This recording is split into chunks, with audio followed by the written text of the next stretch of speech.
4G school के इस online तर्ज तालीम में आप तमाम का इस्तकबाल है। मैं हूँ गुलनार सरफराज ख़ान। 5वीं जमात माहौल का मुताला हिस्सा दुवम, सबक नंबर 5 इंसान की पेशरफ्त। इस सबक को 2 हिस्सों में बांटा गया है। 5.1 हुनरमंद इंसान से जदीद इंसान तक, 5.2 तरक्की पजीर अक्ल वाला इंसान और तहजीब। गुज़िश्ता सबक में हमने मालूम किया कि एब बंदर का इर्तिक़ा होता गया और आखिरकार इब्तिदाई इंसान की तश्कील हुई। अगले मरहले में इब्तिदाई इंसान ने अपने हाथों का इस्तेमाल करके हथियार बनाना शुरू किया। 5.1 हुनरमंद इंसान से जदीद इंसान तक। हुनरमंद इंसान अपने हाथों को हुनरमंदी से इस्तेमाल करने वाला इंसान, यानी हुनरमंद इंसान। सबसे पहले बर्र-ए-आज़म अफ्रीका में तंजानिया और कीनिया, इन दोनों मुल्कों के आसपास इस इंसान की मौजूदगी के सबूत दस्तयाब हुए। ये तस्वीर में देखिए बच्चों, ये हुनरमंद इंसान की ख़याली तस्वीर है। ऐसा ये फ़र्ज़ किया जाता है, ये नज़रिया जो है ये कुछ साइंसदानों ने बताया है कि इंसान ने किस तरीक़े से तरक्की की है। हुनरमंद इंसान के तोड़ने के लिए बनाए हुए पत्थर के हथियार, यानी कि ऐसा इंसान जो कि इसकी इर्तिक़ा की ये शक्ल है और उसने जो है पत्थरों से औजार बनाना शुरू किया था। इसकी खोज लगाने वाले साइंसदान लुई लेकी ने उसे होमो हैबिलिस नाम दिया, क्योंकि इसके बाक़ियात के साथ उसके बनाए हुए हथियार भी हाथ लगे। लातीनी ज़बान में लफ्ज़ होमो का मतलब है इंसान और हैबिलिस का मतलब है हाथों का हुनरमंदी से इस्तेमाल करने वाला। हुनरमंद इंसान दोनों पैरों पर खड़ा होकर चल सकता था, लेकिन इसकी रीढ़ की हड्डी बिल्कुल सीधी नहीं थी, इसमें मामूली सा खम था। इंसान का दिमाग जसामत में एब बंदर से बड़ा था, लेकिन इसके चेहरे और हाथों की खुसूसियत कुछ हद तक एब बंदर जैसी ही थी। यहाँ बच्चों आपको ये बताना मैं ज़रूरी समझूंगी कि ये जो नज़रिया है इंसान के इर्तिक़ा का, ये हमें पढ़ाई तक ही ठीक है, लेकिन इसके मुताबिक भी अलग अलग आपको राय मिलेंगे। तो इसलिए इस पर ज़रा आप लोग तहक़ीक़ कीजिए और फिर जो है अपने हिसाब से आप इंसान के इर्तिक़ा को समझने की कोशिश कीजिए, क्योंकि हम जानते हैं कि हमें अल्लाह ताला ने हज़रत आदम अलैहिस्सलाम के ज़रिए पैदा किया है, लेकिन हमें चूँकि ये सबक पढ़ना है, इसलिए आपको साइंसदानों के नज़रिए भी समझना ज़रूरी है। आपको ये सबक में दिया हुआ है, आपको ये मालूम होना ज़रूरी है। हुनरमंद इंसान के बनाए हुए बड़े हथियार बड़े जानवरों के शिकार के लिए कारआमद न थे। उनका इस्तेमाल वो सिर्फ गोश्त को खुरचने और हड्डी फोड़कर उसका गुदा हासिल करने के लिए ही कर सकता था। इसलिए अंदाज़ा होता है कि वो दूसरे जानवरों के शिकार का बचा कुचा गोश्त खाता होगा, छोटे जानवरों का शिकार करता होगा, अपने खाने के लिए परिंदों के अंडे, फल, जड़ें जमा करता होगा।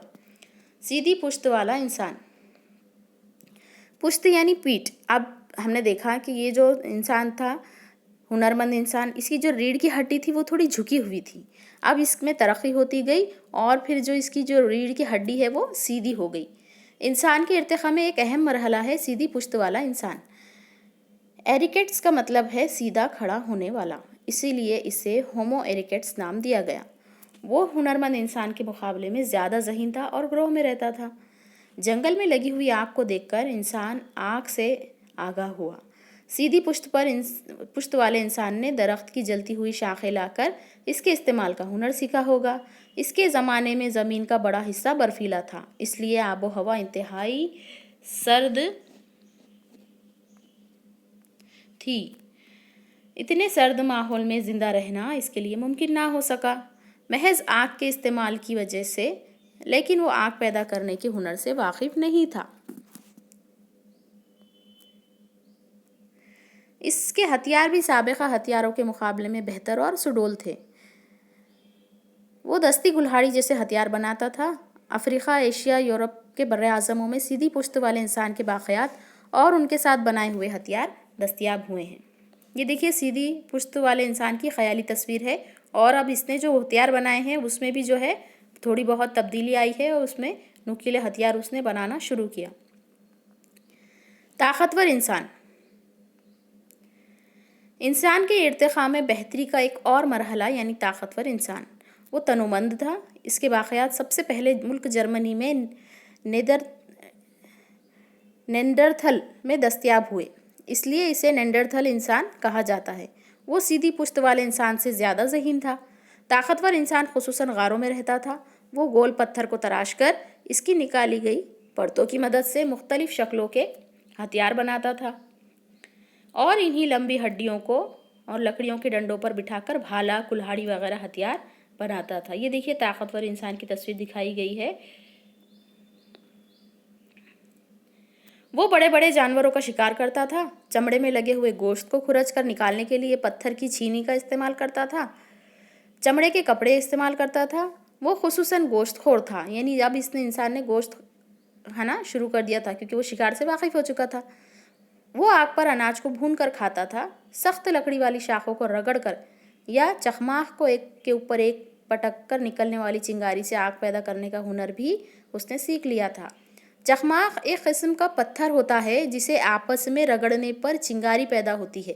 اگر وہ چنگاری آپ گھاس جمع کر کے اگر یہ پتھر آپ رگڑیں تو اس سے جو ہے آگ پیدا ہوتی ہے۔ جیسے ہم آج استعمال کرتے ہیں ماچس، اس زمانے میں ماچس تو تھی نہیں، تو پتھر سے پتھر کو گھس کر آگ پیدا کرنا انسان نے سیکھا ہے۔